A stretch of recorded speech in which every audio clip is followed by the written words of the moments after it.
Guys, welcome back to A Step Above. This is episode 3 of Interview with a Woman. I have my special guest with me, Elizabeth Sanders. She is a woman stylist expert, and she is a representative of CABI based in Los Angeles, California. In today's video, we're going to talk about what specific items that women should have in their wardrobe. Also, what items that women find attractive on men, from casual wear all the way to business casual. So if there's a video you're interested in, stay tuned.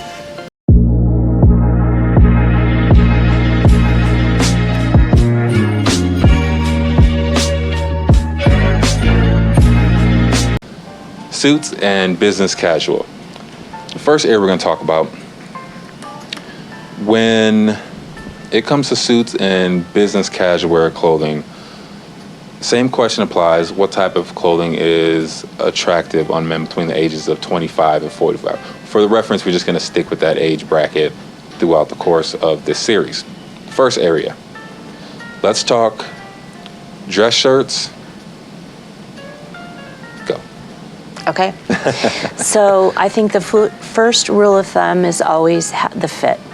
And I think, I would rather see a man spend a little less money on a dress shirt and then pay to have it tailored than spend a lot of money on a nice dress shirt and have it be ill-fitting and, baggy. So I think that the fit is always the most important. I 100% agree that you can sacrifice the quality because, again, it's a dress shirt, so it's going underneath something, but fit being key. If it fits well, you're going to look like $1 million. Mm-hmm. But even if it's an expensive dress shirt and it's ill-fitting, it just looks like a department store out the plastic bag type of dress shirt. Mm-hmm. Okay. Now let's talk trousers and chinos. Since we already did jeans, let's talk trousers and chinos. Okay. I think the same is true fit. Chinos are definitely kind of making a comeback. I think chinos with pockets, and there's lots different shades of kind of like the khaki chinos. Okay. I think those look nice for particular occasions. Trousers, all different. There's all different colors that those can come in, and I think they look really nice. Look nice with a jacket. They look nice with a really nice quality T-shirt, and you can do like a loafer or a high-end looking sneaker. So I think. Okay. I can definitely see that look with a jacket, a nice quality T-shirt, some chinos, and some driving mocks. Mm-hmm. That is a nice look now that I have in my head. Me personally, I would forego the T-shirt and do a casual dress shirt, like a button-down Oxford, or maybe a popover, mm-hmm. something like that. Because I'm more of a fan of a collared shirt. I think it structures the face well, mm-hmm. and it's, again, depending on how it fits, it's flattering to the neckline. Mm-hmm. Yeah. Okay. Now let's talk dress shoes. Okay.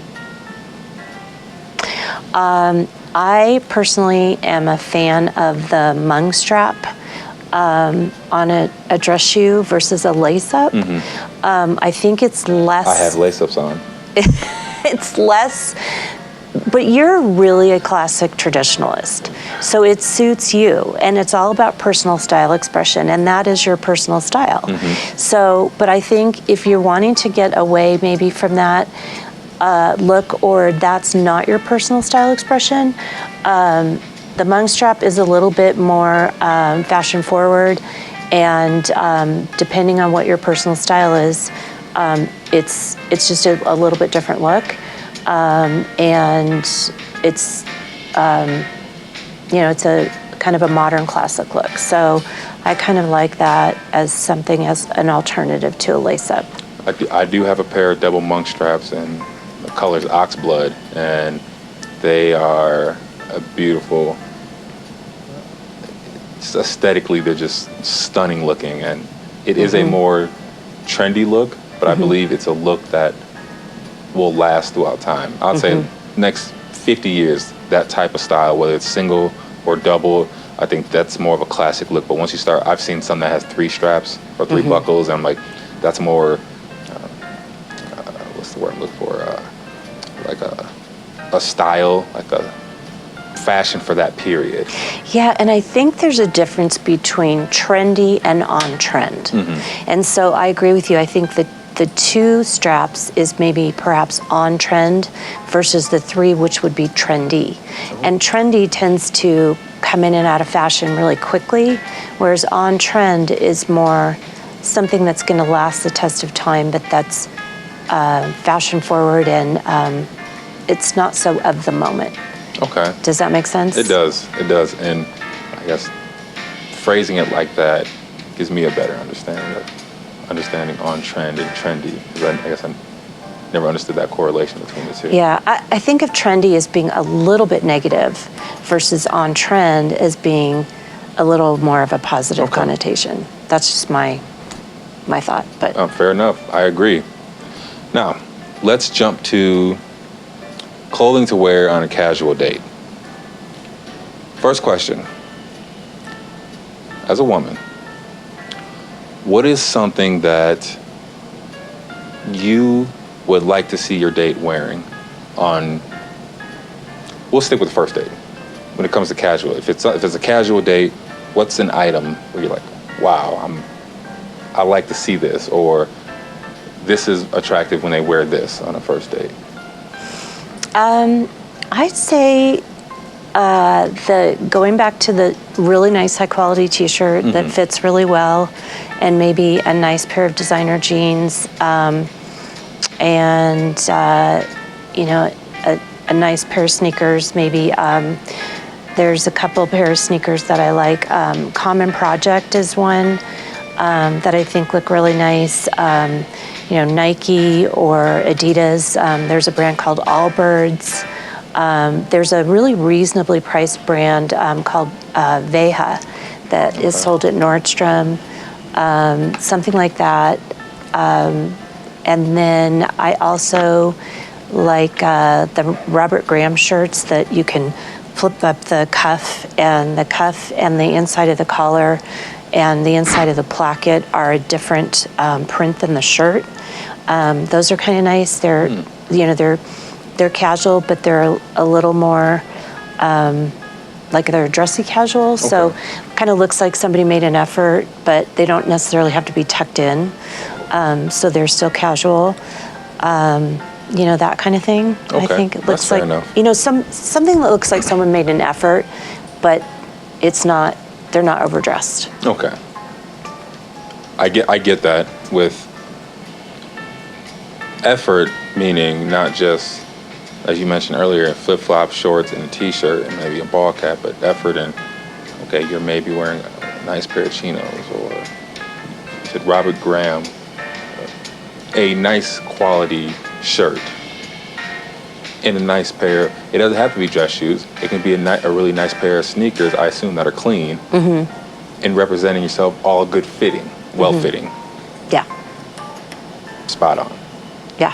Okay. Exactly. Now, what is something you would not want to see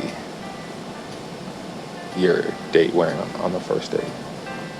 Well, I think the opposite, something that looks like they didn't take the time or make an effort to look nice. Okay. And I think that, first impressions, unfortunately, people make judgments. And as much as we would like to say, don't judge a book by its cover, and we shouldn't make, snap judgments or people do unfortunately do that. And so I think for women, a lot of the way we perceive someone is by the way they make us feel. And so I think when a man takes the time to be well-groomed and look nice and dress a certain way, I think it makes us feel like we were a priority. And so the way a man presents himself, to us on a date says a lot about not only himself, but also how he maybe feels about us. So I think that that's a huge indicator Okay. of sort of the effort that he put in. Okay. And it doesn't Makes have to sense. be anything over the top, but just the fact that he took some time and thought about it ahead of time.